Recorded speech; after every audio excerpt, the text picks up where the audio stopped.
നമസ്കാരം. എന്താണ് പറയേണ്ടതല്ലേ? നിങ്ങൾ നോക്കിയിരിക്കുകയായിരിക്കും എന്നെ ഞാൻ എന്താണ് പറയുന്നത് നോക്കാൻ. എന്നാൽ നല്ലൊരു കാര്യമായിട്ടാണ് ഞാൻ വന്നിരിക്കുന്നത് കേട്ടോ. എനിക്ക് എല്ലാവരെയും അലട്ടുന്ന പ്രശ്നമാണ് ഇത്, എന്നെ അലട്ടുന്ന ഒരു പ്രശ്നമാണ് മുടി കൊഴിച്ചിൽ, മുടി പോകുന്നു, പല പല പല പല പ്രശ്നങ്ങളുണ്ട്. ഈ മുടി കൊഴിച്ചിലെന്ന് പറയുന്നത് എല്ലാവർക്കും ഒരേപോലെയല്ല, പല പല കാരണങ്ങൾ കൊണ്ട് നമുക്ക് മുടിയുടെ ഹെയർ ഫോൾസ് നമുക്ക് വരാം. ചിലർക്ക് ശരിക്കും ഒരു ഏജ് കഴിയുമ്പം, എനിക്കത് പറയാൻ പേടിയാണ്, ഞാൻ നേരത്തെ ഒരു 35 വയസ്സിൻ്റെ കഥ പറഞ്ഞ് എന്നെ എല്ലാവരും എടുത്തിട്ട് കൊന്നു, 35 വയസ്സിൽ വയസ്സാകത്തില്ലെന്നൊക്കെ പറഞ്ഞു. ഞാൻ അങ്ങനെയല്ല അത് പറഞ്ഞത്. ഓരോ ഏജ് മാറുന്നതനുസരിച്ച് നമ്മൾ ശ്രദ്ധിക്കേണ്ട കാര്യങ്ങളാണ്. അതുപോലെ തന്നെ ഇപ്പം ഞാൻ എന്നെപ്പറ്റി പറയാം. ഞാൻ വയസ്സായി, അപ്പോൾ എനിക്ക് മുടി ഒഴിച്ചിലെന്ന് പറഞ്ഞു കഴിഞ്ഞാൽ, തൈറോയ്ഡ് ഉണ്ടെങ്കിൽ, നമുക്ക് അസുഖങ്ങളുണ്ടെങ്കിൽ, നമുക്ക് തൈറോയ്ഡ്, PCOD ഒക്കെ ഉണ്ടെങ്കിൽ നമ്മുടെ ഹെയർ ഫോൾ നമുക്കുണ്ടാകും. ചിലവർക്ക് ഓയിൽ വെച്ച് നമ്മൾ ഏതെങ്കിലും ഒരു പ്രത്യേക എണ്ണയൊക്കെ, നമ്മുടെ മുത്തശ്ശിമാരുണ്ടാക്കുന്ന എണ്ണ തേച്ചിട്ട് മുടി വളരുന്ന, അതും അങ്ങനെ ഉണ്ടാകും. അത് എല്ലാവർക്കും പിടിക്കണം എന്നില്ല. നമ്മുടെ പ്രശ്നങ്ങൾ നമ്മൾ എന്താണെന്ന് കണ്ടുപിടിച്ചിട്ട് വേണം നമ്മൾ ഓരോ ട്രീറ്റ്മെൻറ്റ് ചെയ്യാൻ. ഇപ്പോൾ എന്നെ സംബന്ധിച്ചിടത്തോളം എനിക്ക് ഇപ്പോൾ ഇവിടെയൊക്കെ മുടി പോകുന്നുണ്ട്. അപ്പോൾ ഞാൻ ഒരു ഡോക്ടറെ കണ്ടു. അപ്പോൾ ഡോക്ടർ പറഞ്ഞത് നമ്മുടെ ഈ രോമകൂപങ്ങളിൽ കുറച്ച് അടഞ്ഞു പോകുന്നതാണ്, നമുക്ക് പുതിയ ഗ്രോത്ത് വരുന്നില്ല.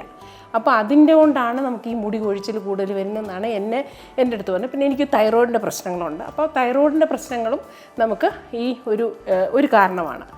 അപ്പോൾ ഡോക്ടറെ കണ്ടപ്പോൾ ഡോക്ടർ പറഞ്ഞു എന്തെങ്കിലും ഒരു മെഡിസിൻ എടുത്തേ പറ്റുള്ളൂ, മെഡിസിൻ എടുക്കണം. അതിൻ്റെ കൂടെ ഏതെങ്കിലും ഹെയർ സിറം നമ്മൾ അപ്ലൈ ചെയ്ത് നമുക്ക് നോക്കണം. അതല്ലാന്നുണ്ടെങ്കിൽ നമുക്ക് PRP പോലെയുള്ളതൊക്കെ ചെയ്യേണ്ടി വരും. അതൊക്കെ ഒരു ഏജ് കഴിയുമ്പോഴുള്ള പ്രശ്നങ്ങളാണ്. ചെറുപ്പത്തിലുള്ളവർക്കുള്ള പ്രശ്നങ്ങളാണെങ്കിൽ അതിൻ്റെ എന്താണ് റീസൺ എന്ന് കണ്ടുപിടിച്ച് വേണം. ഇപ്പോൾ ഒരു ടിപ്പ് ഞാൻ പറഞ്ഞു എന്ന് പറഞ്ഞാൽ നിങ്ങൾക്ക് ചേരണമെന്നില്ല. നമ്മൾ പരീക്ഷിച്ച് നോക്കി നമുക്ക് അത് ചിലവർക്കത് ശരിയാകും, ചിലവർക്ക് ശരിയാകത്തില്ല. അപ്പോൾ പ്രശ്നങ്ങളെ അറിഞ്ഞ് വേണം നമ്മൾ ചെയ്യാൻ. എന്തായാലും ഈ എണ്ണ എന്ന് പറയുന്ന ഒരു ഇഷ്ടമാണ്. ആഴ്ച 2 ദിവസം ചെയ്യുന്നതൊക്കെ എല്ലാവർക്കും ഇഷ്ടമാണ്. എന്തായാലും ഞാൻ ഇന്നൊരു എളുപ്പത്തിൽ, ഇപ്പം ഈ എണ്ണ കാച്ചാനും നമുക്കിപ്പോഴും പഴയ പോലെ നമുക്ക് മുത്തശ്ശിമാരൊന്നും നമുക്ക് ചെയ്തു തരാനില്ല. ഇപ്പോഴത്തെ തിരക്കിട്ട ജീവിതം നമുക്ക് ഒന്നിനും സമയമില്ല. അപ്പോൾ അതിന് നമുക്കും കുറച്ചൊരു ഓയിൽ മസാജ് ആഴ്ചയിൽ 1 ദിവസം ചെയ്യുന്നത് നല്ലതാണ്. അങ്ങനെ ചെയ്യുമ്പോൾ നമുക്കും ചെയ്യണ്ടേ. അപ്പോൾ ഞാൻ അതിന് ഒരു എണ്ണ എങ്ങനെ എടുക്കാം എന്നുള്ളത് പറയാം. സാധാരണ ഹെയർ ഒരുപാട് എല്ലാ ദിവസവും തലമുടി നനയ്ക്കുന്നതും നമുക്ക് ഡ്രൈ ആയിട്ടുള്ള ഹെയറിന് മുടി പൊട്ടിപ്പോകാനുള്ള ചാൻസ് കൂടുതലാണ്. അപ്പോൾ 2-3 ദിവസം കൂടുമ്പം ഹെയർ നന്നായിട്ട് കഴുകാൻ ശ്രമിക്കുക. ഓയിലി ഹെയർ ആണെങ്കിൽ ആഴ്ചയിൽ ഒരു 3 പ്രാവശ്യം 4 പ്രാവശ്യമൊക്കെ തലമുടി കഴുകുന്നത് നന്നായിരിക്കും. നമ്മുടെ ഷാമ്പുവും നമ്മളെ ഒരുപാട് പറ്റിക്കുന്ന, നമുക്ക് പ്രശ്നങ്ങൾ ഉണ്ടാക്കുന്ന, ആർക്കും എന്ത് ചെയ്യണം എന്നുള്ള ഒരു പരുവത്തിൽ ചെയ്യാൻ അറിഞ്ഞുകൂടാതെയാണ് ഇരിക്കുന്നത്. അപ്പം ഞാൻ എന്തായാലും ഇന്ന് ഒരു എണ്ണ എങ്ങനെ നമുക്ക് തയ്യാറാക്കാം എന്ന് നമുക്ക് നോക്കാം. അതിന് ഞാനൊരു 1/2 കിലോ വെളിച്ചെണ്ണ എടുത്തു വെച്ചു. കണ്ടല്ലോ, 1/2 കിലോ വെളിച്ചെണ്ണ. അതിലേക്ക് നമുക്കൊരു 5 ചെമ്പരത്തിപ്പൂവ് ഇട്ട് വയ്ക്കാം. 5 ചെമ്പരത്തിപ്പൂവ്, 3, 4, 5. അതിൻ്റെ കൂടെ കുറച്ച് കറിവേപ്പില ഇതിൻ്റെ കൂടെ ഇടാം.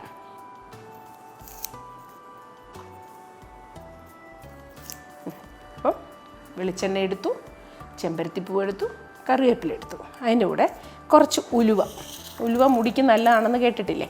അപ്പോൾ ഞാൻ ഉലുവയും കൂടെ ഇതിനകത്ത് ചേർക്കുന്നു. പിന്നെ കരിഞ്ജീരകം, കറുത്ത ജീരകം, കരിഞ്ജീരകം കൂടെ കുറച്ച് ഇടുന്നു.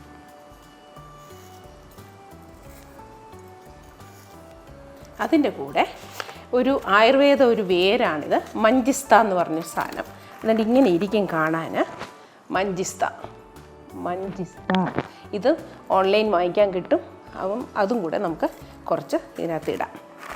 അത് നമുക്കൊരു ചെറിയ പാക്കറ്റ് എടുത്ത് അതിൽ ഇച്ചിരി കൂടുതൽ കിടക്കുന്ന നല്ലതാണ്. ഇത് മുടിക്ക് വളരെ നല്ലതാണ്, ഹെയർ ഫോളൊക്കെ മാറാനൊക്കെ നല്ലതാണ്. അപ്പം ഞാൻ ഒരു 100 ഗ്രാമിൻ്റെ പാക്കറ്റിൽ ഒരു പകുതി പാക്കറ്റ് ഞാൻ ഇതിനകത്ത് ഇടുകയാണേ. അപ്പം മഞ്ചിസ്ത അത് മാത്രമായിരിക്കും എല്ലാവർക്കും സംശയം. അത് നമ്മൾ ഗൂഗിളിലൊന്ന് സെർച്ച് ചെയ്യുക. എല്ലാത്തിനും ഇപ്പോൾ സൗകര്യമുണ്ട്. ഇതിപ്പോൾ സംശയം വരേണ്ട കാര്യങ്ങളൊന്നുമില്ല. ഇത് ബാക്കി എല്ലാ സാധനങ്ങളും നമുക്ക് കിട്ടുന്ന സാധനം. ഈ മഞ്ചിസ്ത മാത്രമേ ഉള്ളൂ. അത് ഈ ആയുർവേദ ഷോപ്പുകളിൽ കിട്ടും. അതെ. പിന്നെ നമുക്ക് ചെയ്യാനുള്ളത് അലോവരയുടെ ഒരു ജെല്ലിട്ട് കഴിഞ്ഞാൽ ചിലപ്പോൾ അതൊരു നനവോടെ, അതുകൊണ്ട് ഞാൻ ഇച്ചിരി പൗഡർ അലോവരയുടെ ചേർക്കുകയാണേ ഇതിൻ്റെ കൂടെ ചേർത്ത്. അത് നമുക്കിതിനെ നന്നായിട്ട് മുക്കി വയ്ക്കുക. ഇത് ഒരു 10 ദിവസം 15 ദിവസം നല്ലോണം അടച്ച് വയ്ക്കുക. ഇത് നന്നായിട്ട് അടച്ച് ഇത് ഒരു 10 ദിവസമെങ്കിലും ഇരിക്കട്ടെ. 10 ദിവസം ഇരുന്നിട്ട് അതിനെ നമ്മൾ ഊറ്റിയെടുത്തിട്ട് ഇത് ആഴ്ച തോറും മസാജ് ചെയ്യുന്നത് തലമുടിക്ക് ഹെയർ ഫോൾ ഉള്ളവർക്ക്. ഇത് പറഞ്ഞില്ലേ, എന്തെങ്കിലും റീസൺ കാരണം പോകുന്നതിന് നമുക്ക് പറയാൻ പറ്റത്തില്ല. അതിന് നമ്മൾ വേറെയും കൂടെ ഒരു ഡോക്ടറെ കൺസൾട്ട് ചെയ്യേണ്ടതാണെങ്കിൽ അതങ്ങനെ ചെയ്യണം.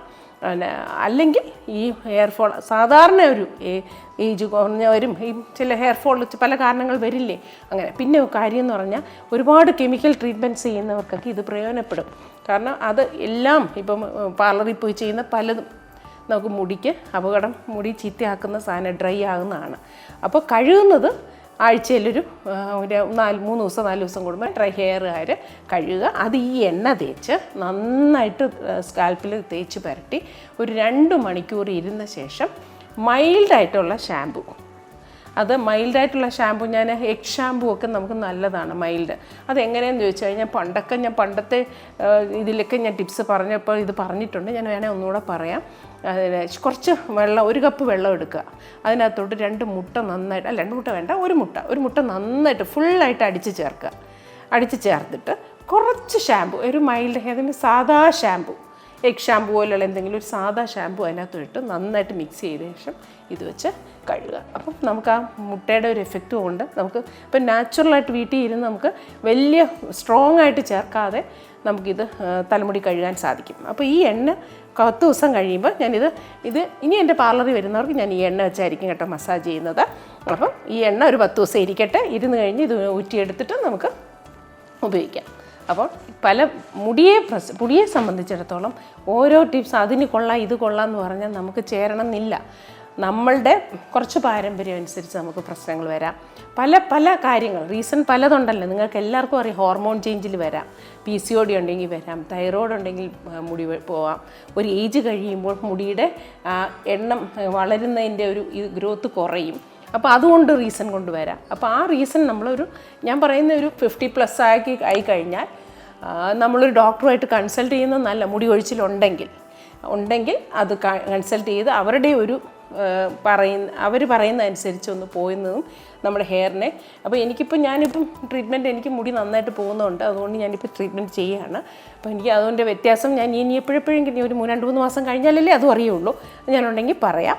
അങ്ങനെ ഉണ്ടെങ്കിൽ നമ്മളൊരു ഡോക്ടറെ കാണുന്നത് നല്ലതായിരിക്കും. അപ്പോൾ എല്ലാവരും ഇത് ചെയ്ത് നോക്കണം. ചെയ്ത് നോക്കിയിട്ട് നല്ല റിസൾട്ടായിരിക്കും. നിങ്ങൾ ഭയങ്കര സന്തോഷമായിരിക്കും.